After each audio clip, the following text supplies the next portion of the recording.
Hi everyone, here's the Book Chemist once again. For a long time now, I've been meaning to read José Saramago's Blindness, a fairly popular cult contemporary classic, but I've been told that that's quite a dark, quite a difficult, quite a disturbing novel, and I don't feel ready for it. So what I've done instead is approach Saramago from a different point in his oeuvre, and I've decided to read the history of the Siege of Lisbon. I knew nothing about this book when I picked it up, and I was pleasantly surprised to discover a fairly off-kilter novel about publishing, about historiography versus fiction, about the nature of how history gets recorded and adapted through the ages. This is not a book that cuts the reader a lot of slack, and it will probably be of interest mostly to a fairly narrow subset of readers, but if you fall within that group, that category, you're probably going to regard it as a hidden gem.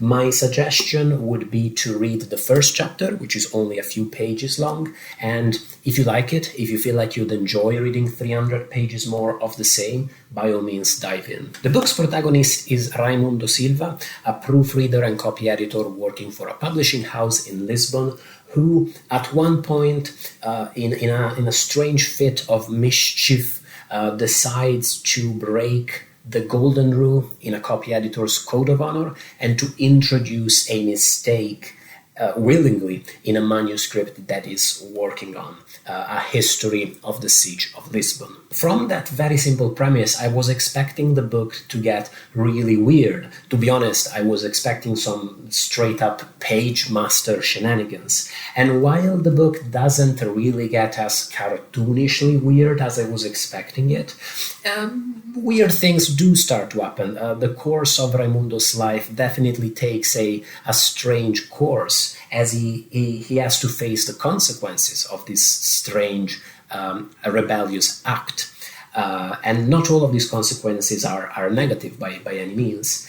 Meanwhile, this Siege of Lisbon that he's been working on comes to loom larger and larger in his mind, and it makes him look at his city and his neighborhood through new eyes, from a different perspective. This is a book, as I said, that has lots to say about the process through which books and texts are created, transmitted, and preserved. As somebody who works in a publishing house, I certainly appreciated the book's reflections on self-important managing editors, on scatty and elusive copy editors, on the stoical attitudes of the production department. It all read as very funny and very relatable. If you're a bookworm, if you're a bibliophile, you're probably going to find this world fascinating. It's a world that's only a few decades old, but it already feels somewhat ancient. Publishing has obviously moved on massively since then, and there's a certain air of romanticism that accrues around this older world of publishing, in the way romanticism always accrues around ruins of any sort, really. Paradoxically, for a book that is all about copy editing and revision, The Siege of Lisbon is actually written in an unrelenting, unformatted, and seemingly raw format that uses very little punctuation, very few paragraph breaks, and only relies on capitalization to distinguish between the various characters talking in any given conversation. While this looks like hell and is not always conducive to the easiest reading experience, the prose actually does flow much easier than you might expect, even when at certain times two different narratives even collide on the same page, vying for the reader's attention. Raimundo Silva and also Maria Sara, the other character who becomes really important, especially in the second half of the novel, are very interesting and intriguing characters, but they're not necessarily the most pleasant of people. If you add to them the rather sardonic narrator that is presenting this story, reading the history of the Siege of Lisbon feels a little bit like spending an afternoon with a few people who are not exactly laugh a minute, whose sense of humor is rather arch, and who are maybe a little awkward and a little stunted. However, if you're a bookworm and if you have bookish friends, you're probably already familiar with the experience, and it might even sound fun to you.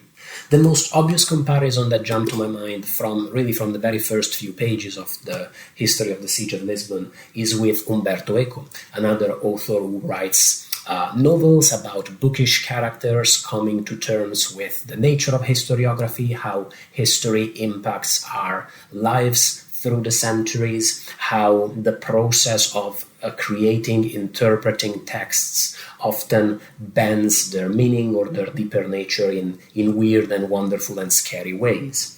However, I would say that Umberto Eco, at least at his best, is a very warm writer. He ties these intellectual reflections to very meaningful human matter.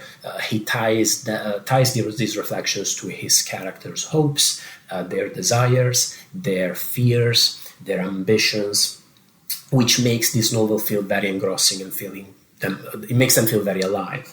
Whereas the history of the Siege of Lisbon is maybe a little colder and more aloof, which paradoxically makes for some rather awkward but very beautiful scenes about intimacy and about sex, full of hesitation but also full of joy. Other comparisons that jumped to my mind would be maybe Borges or even Garcia Marquez, but I think these comparisons are a little deceptive. Again, this is not quite as weird a book as you might expect from its premise, and this is actually one of those rare novels that reaches toward postmodernism, toward metafiction, toward genre bending, toward just plain oddity and oddness without really ever quite getting there. If it does sound intriguing, by all means give it a chance, and if you're big Saramago fans, let me know if you liked The Siege of Lisbon, how it compares to the rest of his oeuvre. Is it fairly representative?